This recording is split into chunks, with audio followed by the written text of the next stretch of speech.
Yo atiefo ne adofo anapansi so musofo prophet Eric Akwasiantwi odofo gibre na nne baabi ya bedu no ya baba babugura ya papa pani bi efie na wohwe machi a wohu nature na wohwe menchemu a wohu nature wohwe hanso a wohu nature na ose eye Eden garden or Eden true na odofo agiminsam ade bia nipa we hear about mu hear nature number 1 because without the nature without the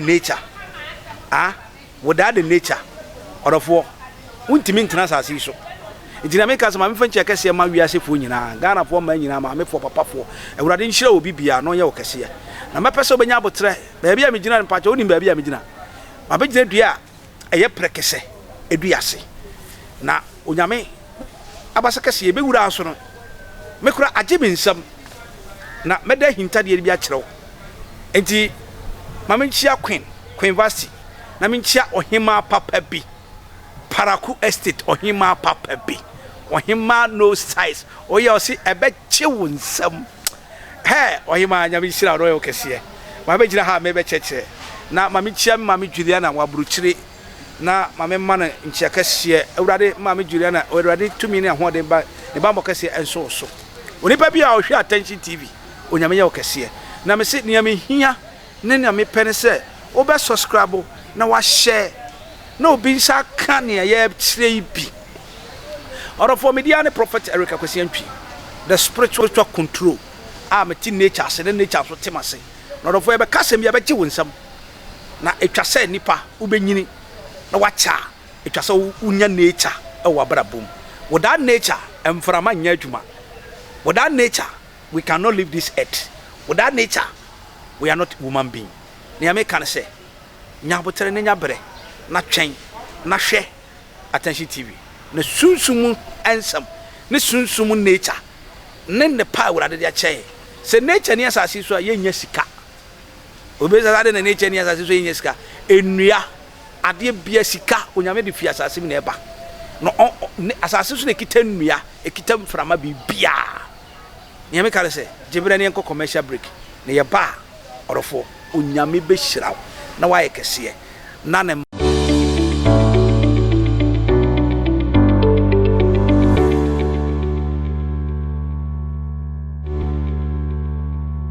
yo orofo ya sanko ya samba na mame nkasem cho ya papa ya wa ye Eden tro kase wi na ye gina mesisia no oyo sempakani na wa evangelist dinindi Reverend Asante oye evangelist kese pa na wamaya kwanya se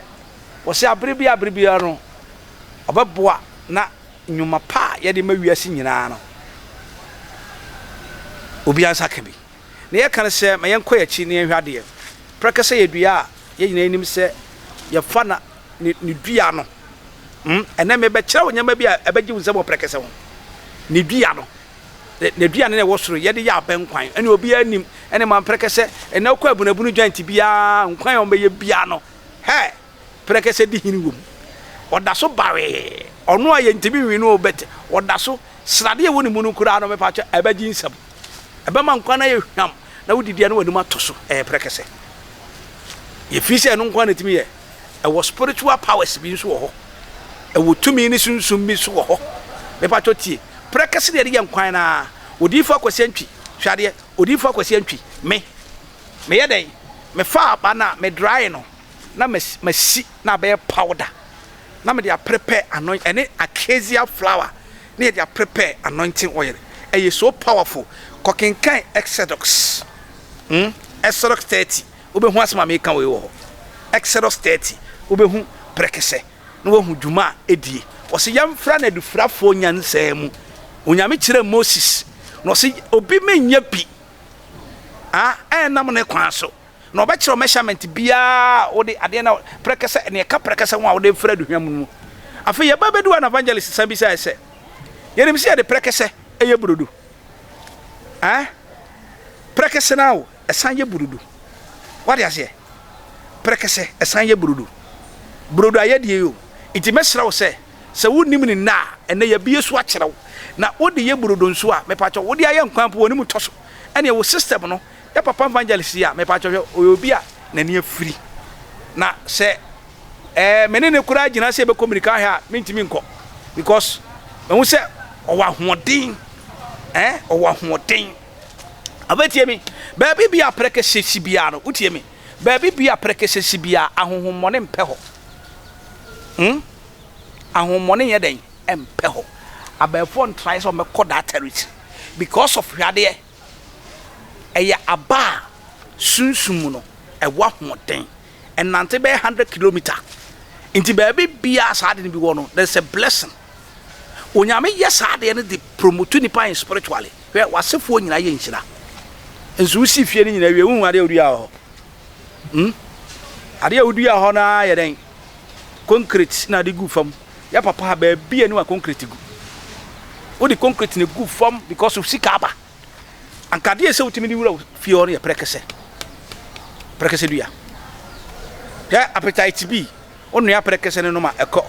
pressure onu ya no ma eko min kasa me se edua nan kasa cover nan kasa no cover nan kasa no we na beji wunsem we na wonte ase odofo nya abotre na me se me a wo hwe me di prophet Erika kwasiantwi na me gina evangelist ya papa evangelist a onyame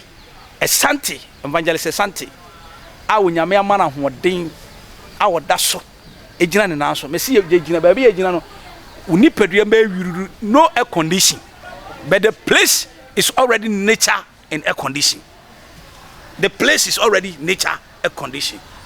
You cannot find it anywhere because who see if you know what you say sika what you try to wo nyina afetie waso na ye ne yi prekese na ya ye ne powder wi no prekese na ye ne powder obi be kase me ba ma ne nya adwuma once I shock say it shock you tie obema na anya adwuma no prekese na why ne pada fafra ya yenkuto ye share bata papa no anadwu bi ya waste na de sra o de fasra me se ye wo preke o de mabema no fansra ne waste anadwu bi ya ansa wada odofo ebeje wisam nature awotumi nature awo power afa ye hwade obi se papa na ne wo kekan ne bona no ne bona na ewo ho no obi se papa mini padua mu hyehyeme mini padua ne kita me no makọ hospital ba ko mienu wotimi yi folder to wo beka se wo na hwe Ghana hospital nyina so me se wotimi yi folder eto ho beka se wo na hwe Ghana hospital nyina so ade bode be na efie we mu hwade ba bia ne che wo de anapa keke sori na nante for 964 na de nante wo de your brain and your mind it will work freely. Let me tell you something. Believe in nature and you grow young. Believe in nature and you live long. What do you say? Tell me. Any near ye can was be fisa agora ne yedi. Me say prekese bonano. Bonano uni padua mu hyehyew. Uni padua na mu hyehyew untimi na. Aba cho hye ni nsuo. Anajo 12 sorry. Ne hwegu ho. Anajo bia hwegu ho. Hwegu after the 7th day fa bi si jaso. Na no uni padua na mu hyehyew no eko. Obi se papa me ma me enya mani poso na ne de ende ama ni padua mu hyehye no amoto wa na kasa amoto wa na ye nsenia wa firi ni pam odofo tiemi wo hia prekese me so hia dai prekese me so hia dai prekese na prekese ne fa na haban no me se dai me pa chaw odofo obaye kese no wa kese ama na yin hira obi se papa ma wo akwada bete peche akwada 1 month akwada 2 months me pa chaw tie aya ye ka asam kire wa be fi se be yedi wo ho agoro maame ya wutie mi a wasesa wo mantade de akọcha oba atan foforo eye mu mma no wada na oba ne hyebere eninti no ya hwe enye yie opagya na agi agu osori ya na afiri ne nsam bra pekese ase pe kwanse tete kwanse miensa na pe already ma fa be hwegu ase na kasa wo wi ampa cho sesa prekese aduane no me se den sesa na hata na si usi wi a me pa cho hwade fa kurobo fafra me se fa den kurobo fafra fa den for kurobo fafra udi kurobo fra wi a be pacho tie me ka sama kiro so when you 12 years when you 20 years when you 30 years when you 50 years when you 70 years me pacho me se mi amene ka se mi di prophet Erika kwasiantwi hwe scream na se me telephone number flash wase fa na frɛ me o se papa me hia na wani adi nkomo bia aha mi ntimi wie ni nyina na bia betwa so na de part 2 ebebrew na fa hwade papa nyama nyina agegu a me ka ho asem yo uso we na agegu uso mo na agegu mpacho uwi a prekese na wasi mana final de kurobo afra no me pacho ti udi kurobo afra no me pacho to wo ase anajo sakakra fa gujam udi gujam yi a afi anapa na wasore nso no sesane nyina fa fra la tasemna fa dware anase na wasi ni kura fa bi fra la tasemna fa dware me pacho se wo hyebre no ma me sesa wonyama komo obi na ada na wo hyebre ana wa bara bon uso wo na agegu me pacho ebedane me se be den ebedane fa fra la tasemna dware umma ukun obi bia yam fa anidie manager ntina ma ye bre ntina ma ya kabra bochi obi ze papa na dua ne so me pacho hwade obi oso dai bone obi oso dai bone wo dia na petutu sore be da ase ma usunsum na da fom no fa be gina sesa be 20-30 minutes me pacho dai bone nyina e be twa anajo be so dai na pongo tile oba so dai na ntwi tile e attack me pacho be gina prekese ase o ba fa kwense be to ase yam fa bi bi sa kekewu tio ne ya papa no ekobekọ no na dua bi wo ha sa dua no ye nkwase keke ko fa odi skato but in na mafo na ba ye twe e ba ma wo de hwade ye gimi ka 27 ye gimi ka 20 ne ya twe ba ma ne ya dwunso gu nature so wodi agora ba ma bewu oba ma ba den ebewu me so ba ma ba den ebewu abe hwade oba wanya 7 months 8 months o kwa akowo chiri me so o kwa akowo wo de oba had you ultimate fancy can be nature sir because it's well planned Reverend Saint Evangelist or planning say or ye nature into ultimate fancy can be wa ho sa na mo oba na asere no se boy kodia no na ama akwan ba mimi se mitimi me why ma be ba cho why kakra bi keke fatu asurunsuom anapa bia anom keke Nembi a wodi ano kwan ma tam so na akọwo a doctor nye operation obi a wo yesi ye di operation ato so tiri ye di operation ato so e pacho waduru ni wai kakra bi fatu nsuom asuru nsuom na e wo jog mu anapa na wonnom tam nso a wonkọwo no operation ye ka kire no e ma so onti ase na apewu na apeden mesemi a wo hwe me da for ye God's Revelation Ministry no e me wo Ablekuma Agape William Street wona asafo no wo mepese se unni asafo bi mu so a wonne me be ka bom ne ye pejo kese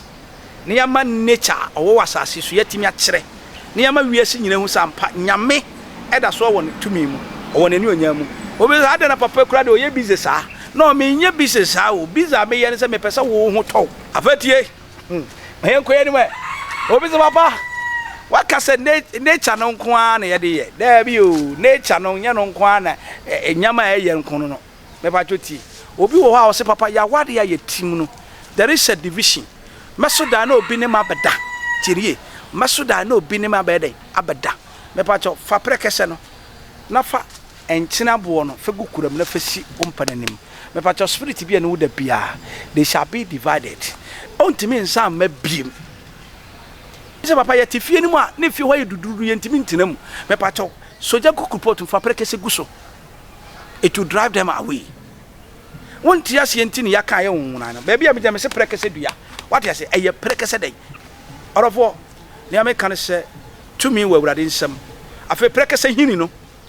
prekese ya woti wo se be manafon aye ketekete me pa cho trasa be pebi no hatano aye ne pada na dia frankutu wo dia anajo bi afa anapa nwumre bi afa massage sa atwea kwa e beba back ne nyame ene onyam aye kese ne ye kan se o kese ne awurade na oketoa no ene osomfo sabri we me dey the prophet eruka kwese ntwi ne nyame kan se the spiritual controller the capacity the one who scan the spiritual nature and bring it out. I am here for you to tell you the truth about the prekese Ghana nyame ashiraye